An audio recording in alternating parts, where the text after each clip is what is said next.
Okay, we'll go ahead and get started. And again, I'll call on you in pairs so we can get as many of you in as possible. Let's start with Anthony Dasher and followed by Mark Weiser.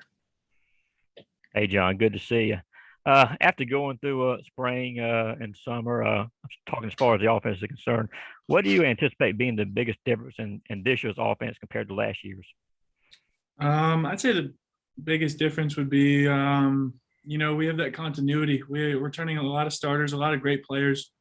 We brought in a great deal of freshmen, and we're excited. We're ready to make explosive plays through the pass game, through the run game, and I think we're going to connect on all cylinders.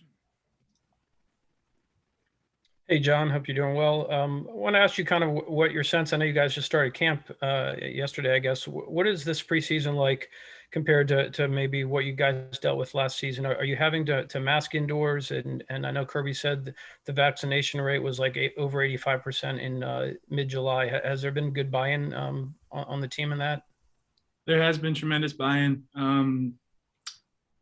This team's very, very strong, and they want to all be together, and they know, the deal with vaccination, and they know they want to be a part of this team come the postseason and whatnot. So they're going to buy in on all accounts. Okay, we'll go to Charles Odom, followed by Mike Griffith. John, if I could follow up on your opening statement where you said you think we'll connect on all cylinders.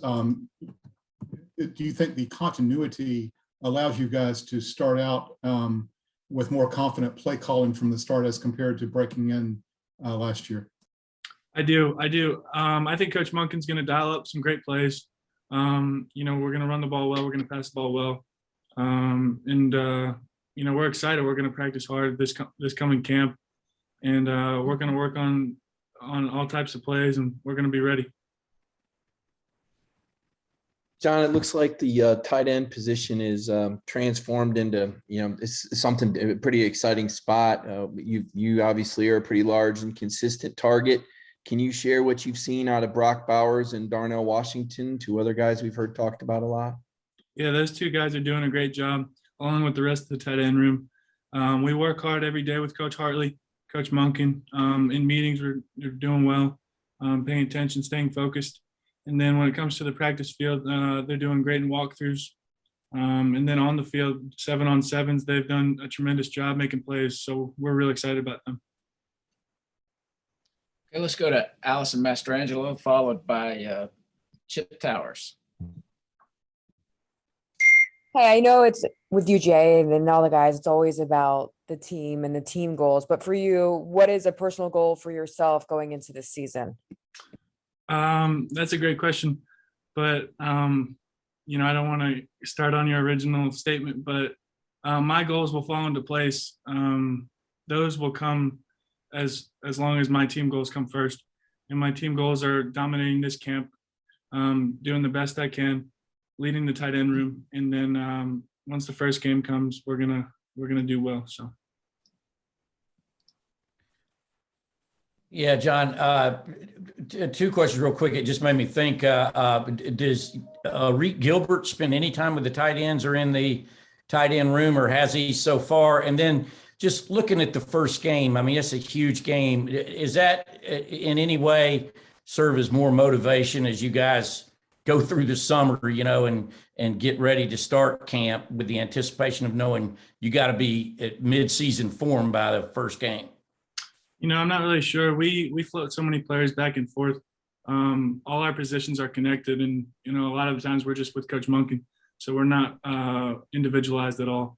And then as far as the first game, we're excited. We recognize the opponent, but at the same time, we're focused on the first day of fall practice today, and we're going to get after it. Okay, let's go to Seth Emerson, followed by David Pascal. Hey, John, whether Arik Gilbert's a tight end or wide receiver, he is seen as, he played tight end last year. There's a lot of excitement about him. Everyone always asks me about Darnell Washington. Do you kind of feel like the forgotten man sometimes as a tight end, considering how much you played and the impact you did have last year? No, I don't buy into all that. that doesn't affect me at all. I'm going to go out there, make my plays, do my thing and I know I can play. I know I do well. So that doesn't affect me at all. I don't even think about that. I know they play on the opposite side of the ball, but when you're talking about Kendrick and Smith, a couple of veteran DBs that came in from other programs, how have you seen them adjust to a new school, a new program? And do you see them just kind of taking off from the get-go?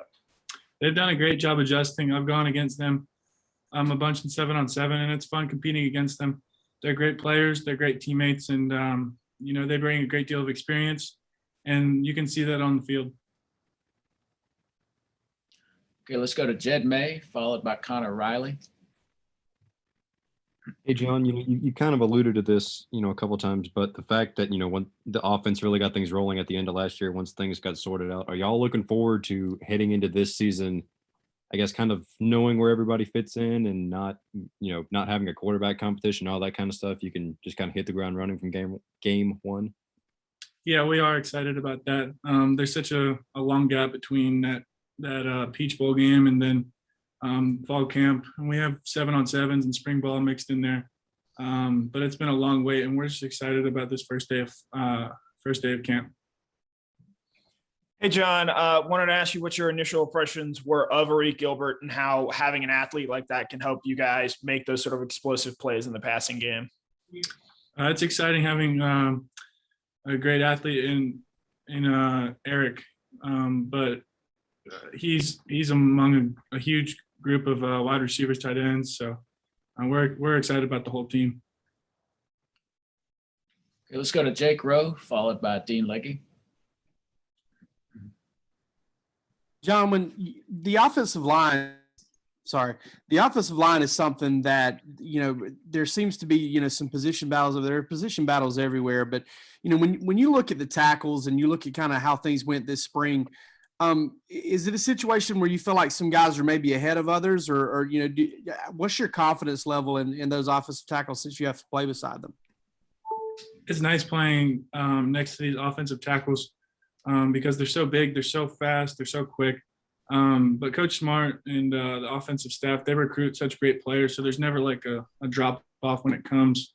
I'd say the only drop off would be that experience and knowing the plays. But I mean, we use that summer and they know the plays within the first month. So at that point, they'll play the best man, whoever puts us in the best position. John, back to JT and the explosiveness and so forth. As it relates to his ability to play quarterback, what have you seen from him versus guys that you've had? I mean, you were there when Fromm was there and so forth. What's different about JT in the way that he plays the position, not arm strength, but just playing the position itself? It's hard to compare the quarterbacks that I played with, but I will say that JT has loads of confidence and he brings that into practice meetings on the field. And that's exciting to watch. He controls the huddle, controls the offense, and he does a great job doing it. Okay, we have time for one more question, and I'll call on Brandon Sudge. Hey, John, I mean, kind of going back to what you said about the offense kind of clicking on all cylinders, like what is it about the about the playmakers on this team that makes you believe that you guys have that opportunity kind of? I'd say just going through this summer, going through these 7-on-7s and walkthroughs, seeing the plays that our outside receivers can make, our tight ends can make, just seeing that firsthand, it's super exciting. And I know it's going to carry over into camp and then the first games.